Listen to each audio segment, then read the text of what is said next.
तर राज्यामध्ये महाविकास आघाडी सरकार बनवेल असं विश्वजीत कदम यांचं म्हणणं आहे। महाविकास आघाडीला बहुमत मिळेल असं विश्वजीत कदम यांना विश्वास वाटतोय।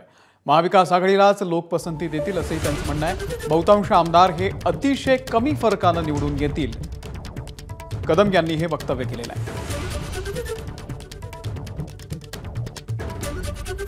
सोबत काँग्रेसचे नेते विश्वजीत कदम आहेत। सर, खरं तर उद्या नमस्कार, उद्या निकाल आहे, सगळ्यांचं लक्ष लागले, काय शक्यता वाटते? कारण दोन्ही पार्टी आहेत ती जर वाटताना पाहायला मिळत आहे। मला असं वाटतं की महाराष्ट्रातली जनता ही निश्चित स्वरूपात लोकसभेच्या प्रमाणे महाविकास आघाडीच्या सोबत राहील।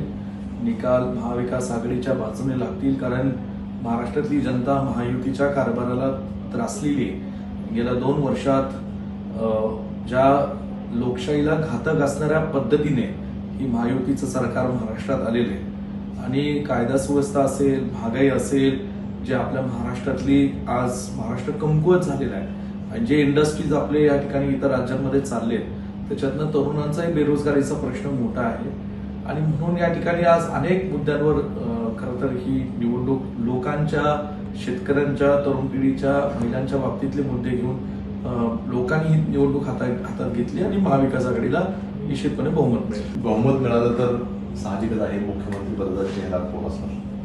नाही, आता हा विषय मला वाटतं महाविकास आघाडीचे राज्यातले नेते आणि दिल्ली स्तरावरचे जे काही काँग्रेसचे नेते आहेत हे एकत्रित बसून या ठिकाणी महाविकास आघाडीतल्या घटक पक्षांना एकमेकांना विश्वासात घेऊन योग्य निर्णय घेतील। अगदी पाहता आपण एकमेकांना विश्वासात घेऊन योग्य निर्णय घेतील, मात्र आम्ही सरकार बनवू असा विश्वास जो आहे तो विश्वजीत कदम यांनी व्यक्त केलेला पाहायला मिळतोय।